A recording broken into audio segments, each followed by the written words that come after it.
brain aneurysm rupture. Should have killed me. I'm still me, baby. But here I am today. I can walk, talk, see, speak. I'm articulate. I have a sense of humor. My eyes are still here. I still have both of them. Just one is on point, the other one's off. I've got nystagmus.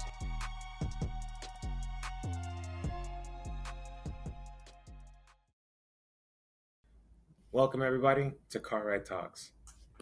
I'm your host, Jeremiah. You can call me Jay or JFB. I'm only 22 years old, but in those 22 years, life has taught me a lot. I'm using my diverse life experience and perspectives to bring people together. We need more love, we need more peace, and we need more honest, relevant, and productive conversations in the world. On this podcast, I plan on having those conversations. In today's episode, I want you guys to know me. I want you guys to know the heart behind this show. In 2022, at just 20 years old, I was found unconscious in my bathroom. I didn't smoke, I didn't drink, I didn't party or do anything crazy. I was living on the straight and narrow. But there I was, found unconscious, almost dead in my bathroom. I had a brain aneurysm rupture. It should have killed me. But God, hallelujah, God saved me, okay? I was found by my family. My family got me to the hospital.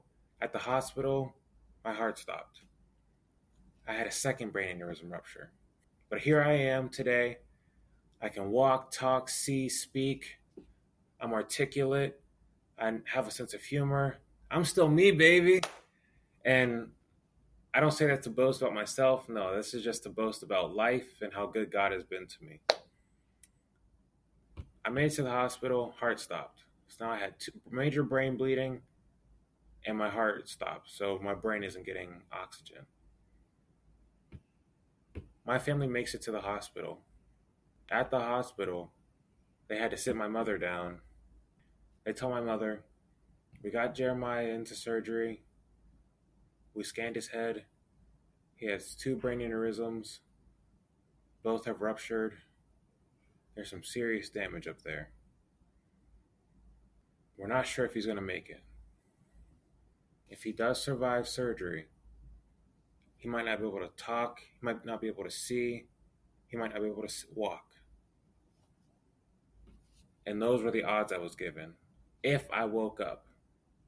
I survived surgery and made it into the ICU. They told my parents, Jeremiah's going to stay in the ICU for the next couple weeks. We're going to be checking on him and making sure he's okay. I stayed in the ICU for the next month. I was having different surgeries performed on me and having different experiences, and I wasn't here.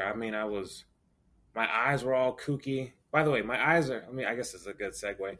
My eyes are still here. I still have both of them. They're just, one is on point, the other one's off. I've got double vision. And I've got nystagmus, so my eyes jitter. There's a lot happening. I say all that to say, I survived, but I'm not perfect. I didn't walk away with it unscathed and undamaged. No.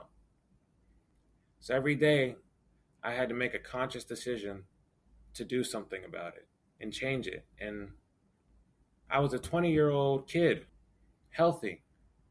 But you might be 20, you might be 14, you might be 50. Your time here is limited and valuable. Wherever you are, whoever you are, your time is valuable. Most people are not going to go through what I went through. You're not going to have 2 brain aneurysms rupture. I want to use my experience to encourage others, Our lives are so valuable here on earth, and they're limited. So I wanted a podcast that was about honest, relevant, and productive conversations. We need that in this world. Anyway, I'm a Christian, Black, American young man. Everything about me has been controversial in some way or another. And I've been on both sides of the fence. But I still love people, no matter where they come from. And I still try to live a good life. My moral compass comes from God. I follow Christ. Highly recommend him. Faith. When I was in my recovery, even the ICU, my family and even doctors and nurses would look at me and say, "Man, this kid is why? How is he so peaceful? He knows what happened to him, right? And he's just vibing, throwing peace signs up. What the heck?" Faith, okay? Philippians 4:7. The peace that surpasses all understanding will rest on you. You might consider God to be a crutch, and that's okay. But hey, crutches are there for you when you're weak. We're human. We're going to get weak at points, you know? Because I had my crutch there, I'm here today. These are the facts, okay? These are the facts. 2 brain aneurysms, both ruptured, should have killed me. I was a Christian. I had excellent morals. I had a Roth IRA. I had an investment account. I was going to school and I was living a good life. Ain't none of that saved me. No, no, no, no, no. The part that saved me was God, okay? How do I know this? Everything in my story points to God. Okay, let me take you out of church real quick. We're taking a detour on this route, all right? Let me tell you, on this day that I went down, it was a weekday, okay? I lived at home with my parents and my younger sister. Both parents are full-time workers. The younger sister, full-time high school student. None of them should have been home, okay? They were all home. On top of that, the hospital I needed was 5 minutes from my house. What's up, y'all? It's Jeremiah in Post. I forgot to mention the significance of those 5 minutes. When I got to the hospital and when I was stable, one of the surgeons broke away and told my mother, "Jeremiah is doing well, but had he gotten to the hospital 5 minutes later, we'd be looking at a very different situation right now," implying that I wouldn't have made it. So the 5 minutes that it took me to get to the hospital was crucial. All right, back into the episode. We're going to go further, okay? The neurosurgeon I needed to save my life, one of the best neurosurgeons in the country, at that hospital and in the hospital on that day, okay? I've told the story to a lot of people. A few of them have told me, "Boy, you sure are lucky. You sure are lucky." Let me tell you something. I got the losing lottery tickets at home to prove I am not lucky. No, no, no, no, no. I'm here because a big God was doing big things on my behalf. So I gotta be bold and proud about my faith because I'm here because of God. You don't get that lucky. I believe in luck. Luck is when you want to roll a 7 and say, "Hey, 7." That's luck. All those coincidences lining up, that's not luck, that's God. So I preach Christ because everybody's going to need a savior at some point or another in their life. And I just say, "Hey, this worked for me. I'm recommending it to you." And you're not going to see me without seeing Christ, all right? That's one. Christian. Black. Always been, I know it's hard to tell, I'm ethnically ambiguous, but I'm a black man, okay? I was the same black man walking down the streets in 2020 protesting for Breonna Taylor and George Floyd. And I was the same black teenager riding with my wallet on the dashboard in case a cop pulled me over. So I've got that perspective going for me. American. I was the same person in 2020 saying, "Burn this country down, da da da da da da da da," and all that. But then I talked to my great grandmother, who's got an American flag in her front yard, and she's like, "I love this country." And she lived through Jim Crow. She saw Martin Luther King walking. So if she can love this country after all she's been through, surely I can too. So I've got both sides of the coin in so many different regards. Young. I was talking to an older person the other day about my podcast. And I said, listen, I'm young, but in the spirit, they say I'm a boomer. Okay, so I'm here to meet people in the middle because we need more of that. This is one of the parables I use to explain the podcast. We're all trying to make it to Disneyland. Okay, we're trying to make it to this good, bright future. Imagine I'm driving the car and you're in my passenger seat, and I got a bunch of people in the back. Okay, I'm driving, da da da da da da da, living right, and we pass a street.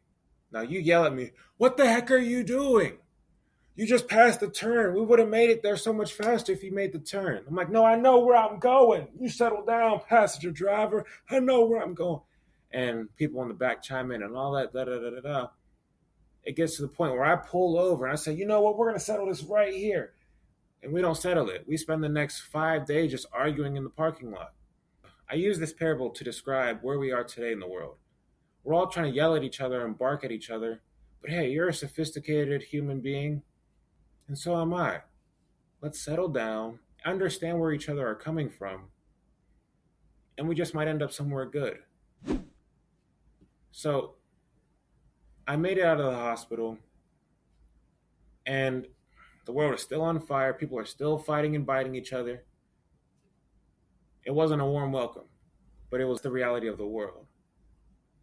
And just like how I had to fight through my recovery, I said, I'm not about to just sit here and take this as the world. No. So here we are with this podcast.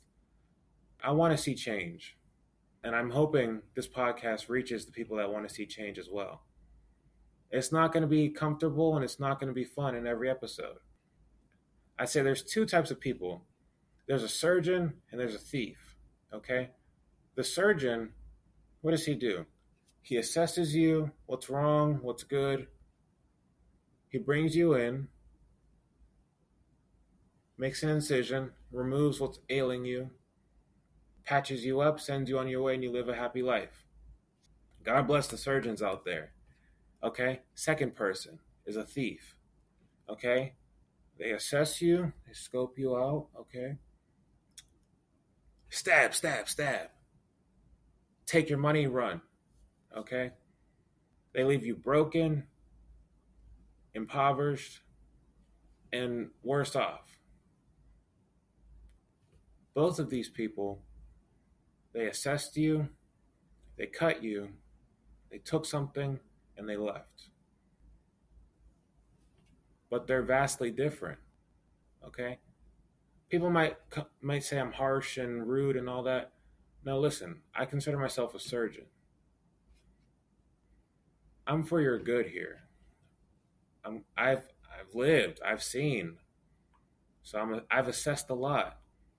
And there's a lot of sickness out there. There's a lot of cancer, okay?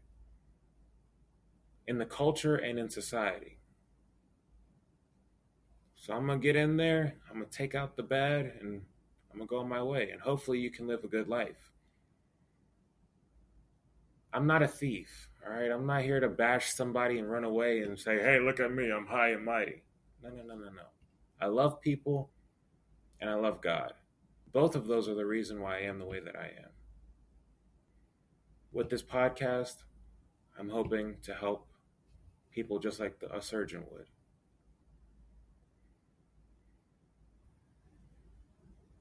And I'm hoping you stick around to ride with me.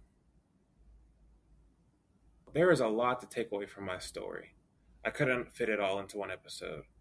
So throughout my conversations and dialogues that I have on this podcast, I'll be referencing a lot of that.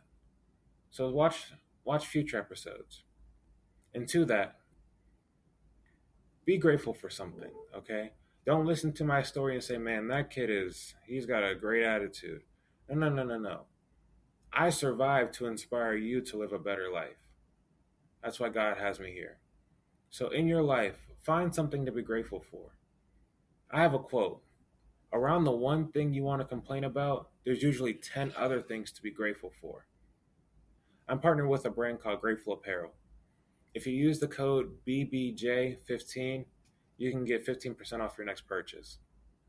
I'll be going into future episodes talking about culture, relationships, emotional intelligence, the political and economic state of the world, faith, and a bunch of different things. Thanks for riding with me today.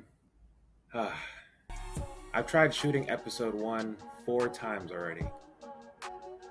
If you want to see those bloopers and extended cuts, you can find those on my Patreon. And if you want the code for Grateful Apparel, that's BBJ15.